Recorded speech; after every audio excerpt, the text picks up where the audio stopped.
Mga kababayan, pag-usapan natin itong pag-sanction ng United States of America dito na naman sa Siam Kahurado kasama yung Chief Prosecutor, mga kababayan, ng International Criminal Court. Pumalag si President Donald Trump at nagpalabas yan ng freeze order sa lahat ng mga assets at saka mga bank accounts at lahat ng mga personal services dito sa mga Siam Kahurado, mga kababayan. Bukod sa freeze order sa mga bank accounts, sa mga properties nitong mga Siam na Hurado, mga kababayan, ay pati ang kanilang mga pamilya, kung saan katira itong mga to, saan ito nagbabase, ganun din kung anong sanction doon sa Siam na Hurado, ganon din yung mga pamilya nila, mga kababayan, mga anak, asawa, ban sa entry sa United States, travel ban, even mga personal na services, mga kababayan. Malupit ang sanction nito na under Executive Order number 14 203. Mismong si Presidente Donald Trump ang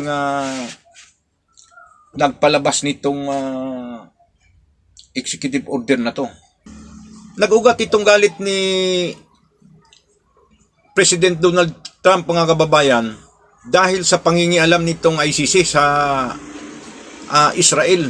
Noong nagpalabas ng arrest warrant itong ICC laban dito kay Israel Prime Minister Benjamin Netanyahu, mga kababayan, at saka itong former Defense Minister ng Israel na si Yoav Gallant, mga kababayan. Isa din sa ugat sa galit niya itong patuloy na pag-iimbestiga ng ICC dito sa gira ng Afghanistan, mga kababayan. So ngayon, mga kababayan, ano bang magiging implikasyon nito sa International Criminal Court? Kung ang hatol ng Russia, mga kababayan, ay hindi gaanong mararamdaman ng mga hurado na nasasanksyonan, ay iba itong kay Donald Trump, mga kababayan. Talagang pati ang operasyon ng ICC, mga kababayan, apektado dito. Kasi hindi sila makapag-transact ng monetary transaction eh. Hindi sila makapag-withdraw. Saan sila kukuha ng mga pang-araw-araw nilang pangangailangan? Bukod doon sa Siam na judges, yung operating expenditures ng ICC, saan sila kukuha ng mga pambayad ng mga empleyado nila? Yung mga billings, pati ang mga internets, mga kababayan, hindi sila makaka-access. Microsoft, Google, Amazon, even Uber, mga kababayan. Yung mga transportation na mga daily activities ng mga hurado, apektado dito. Umano'y mayroon ng mga nagsisialisan ng mga empleyado ng ICC, mga kababayan, gawa ng talagang naparilisa talaga ang operasyon ng ICC dito. Di kagaya doon sa sanksyon na pinapatupad ng Russia. Dito ngayon sa Amerika, talagang ramdam talaga nila ang hagupit ng galit ni President Donald Trump, mga kababayan. So anong magiging implikasyon nito sa worldwide allies ng Amerika? So siyempre, ang Estados Unidos, mga kababayan, kapag kaalyado ka nila, kailangan sumunod ka. Di naman nating sabihing magiging alipin, pero kailangang sumisimpatiya ka kung anong mga desisyon, kung anong mga hakbang na mayroon sila, mga kababayan. Ngayon, ang kalagayan sa Pilipinas ay maihambing dito sa Russia at saka sa Estados Unidos, mga kababayan. Kasi nga mayroon tayong dating pinakamataas na tao dito sa ating bansa na nakaditin ngayon sa dahig. So, hindi man siguro riktang sasabihin ni President Donald Trump na yung mga bansa na kaalyado namin na may mga ganitong kaso, magpalabas din kayo ng hatol na kagaya sa ginagawa namin ni Vladimir Putin. Hindi rin niya siguro yan masasabi na diritsahan, pero siyempre kapag kaalyado kang bansa, kung anong hakbang na ginagawa ng Estados Unidos, ay makikisimpatiya ka. Dito na natin maralaman, mga kababayan, kapag anong stand dito sa Malacanang dito, mga kababayan. Kasi simula nung umupo si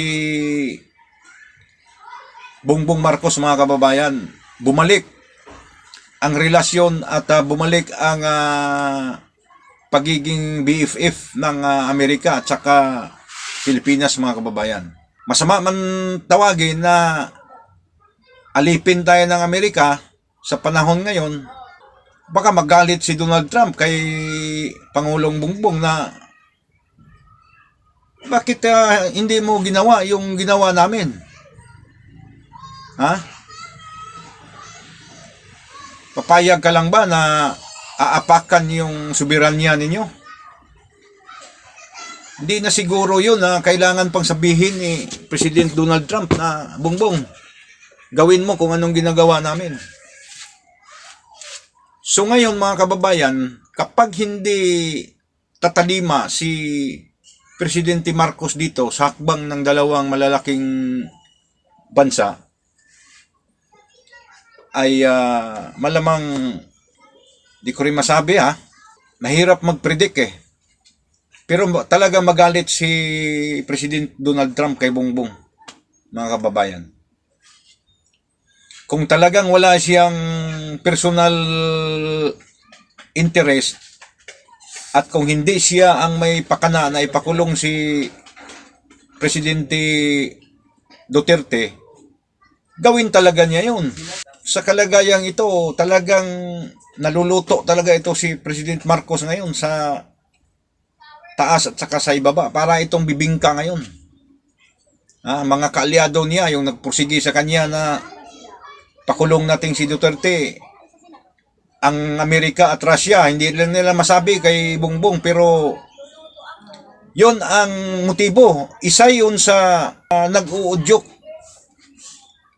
mga kababayan. Kasi kilala natin si Pangulong Duterte, malapit sila kay President Putin at saka kay Donald Trump Yun lang naman si Presidente Duterte, galit lang naman yung kay dating Presidente Barack Obama Pero kay Donald Trump parang BFF din sila nito So hindi rin natin masasabi na this is a secret empathy or wala silang sinasabi na tulungan ka namin, pero gumawa lang sila ng sariling palo nila para matulungan nila si Presidente Digong, mga kababayan. So ngayon, dito natin malalaman, ito si Pangulong Marcos, kung makakaintindi ba ito sa mga ganitong pangyayari in regards with the issue of the ICC. Kung makakaintindi siya, mayroon talagang gagawing hakbang ang Malacanang. Pero kung bobo siya, antayin niya yung kastigo ni President Donald Trump at ni President Vladimir Putin.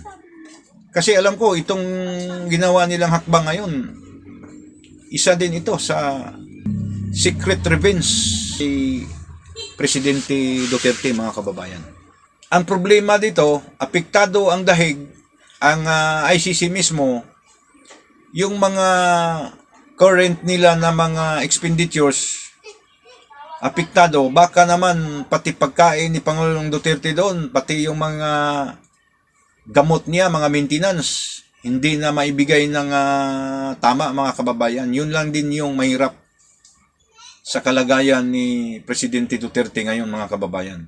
Sabi pa naman ni President Donald Trump, kapag mayroong mga has na mag-provide sa kanila ng lahat na serbisyo na binaband ni Presidente Trump, kung may mga has na magbigay sa kanila nito, siyempre magiging liable din yun kasi executive order yun eh. Bakit mo binigyan bakit ka nag-provide ng mga kasangkapan o ng serbisyo na alam mo naman na kasama sa sanksyon nila yan? So pati sila madadamay. Mga kababayan, so tingnan natin ito, mga kababayan. Magandang magandang sinyalis ito na talagang dalawang pinakamakapangyarihang bansa sa mundo isinusuka itong International Criminal Court, mga kababayan. So hindi yan sila mga membro, hindi yan nagpumirma sa Rome Statute, itong Amerika at saka itong Russia, mga kababayan. Ang Pilipinas, kasapi tayo noon, pero noong 2019 tumiwalag na tayo. So ganun pa rin ang standing yan, na hindi tayo kasapi. So antabayan na natin ito, mga kababayan, at manatili tayong magbatyag, manatili tayong makikialam at makikibaka sa mga nangyayari ngayon sa ating bansa. Ipagdasal din natin ang ating ng bayan para sa kapayapaan, kaligtasan at kaunlaran. Mabuhay tayong lahat, mabuhay ang Pilipinas.